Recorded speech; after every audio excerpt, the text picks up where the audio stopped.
Good morning, and welcome to Redeemer Lutheran Church. I'm Pastor Gary Lodeholt. I have often told this story about Martin Luther. In the midst of the Reformation, most evenings Luther would gather at his dinner table, surrounded by students and followers clinging to his every word, and they would discuss many things. Some of those discussions were written down and became a book called Table Talk, chronicling some of the discussions. On one occasion, someone asked Dr. Luther what God was doing before he created the heavens and the earth.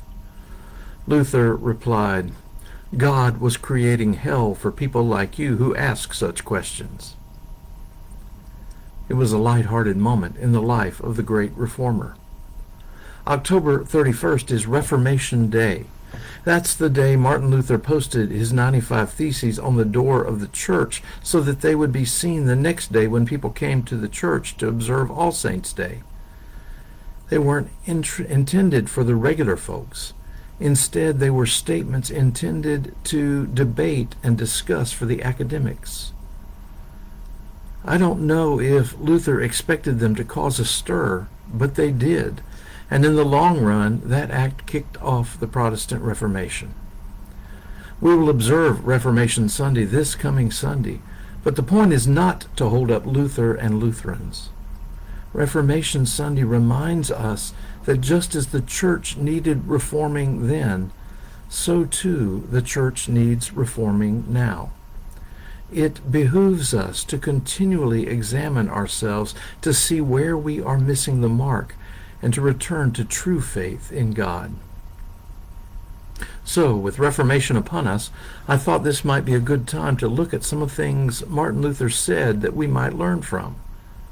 Now, I could choose a lot of dense theological quotes to discuss, but instead I chose some that I think are a bit more approachable for us. We will talk about what he said and what that means for our lives and how we understand God. I'm calling this week The Approachable Luther. Today we're going to look at two quotes, and the first says, "I have held many things in my hands, and I have lost them all. But whatever I have placed in God's hands, that I still possess."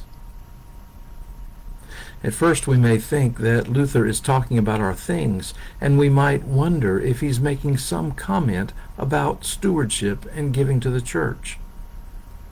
But I think what Luther is really talking about is trust. He's talking about whether we trust in our things or whether we trust in God. You know as well as I do how we cling to our things, how we like our comforts and our toys. I shared with my Bible study group recently the story of a man who wanted to be buried behind the wheel of a brand new Cadillac with a cigar in his mouth when he died. As the car was being lowered, the crane operator was heard to say, "Man, that's really living." Well, no, it's not. And our things, our possessions are fleeting. Far too often, instead of owning them, we are owned by them. Luther is telling us that real security is in God. Wholehearted trust in God is eternal and never fails. That's what we should hold on to. Our second quote for today is another one that I believe continues to talk about complete trust in God. Luther said, "I know not the way God leads me, but well do I know my guide." What a statement of trust that is. We don't know what is coming, but we know that we are in God's hands. I remember when we lived at the beach, my boys often wanted to go to a local water park.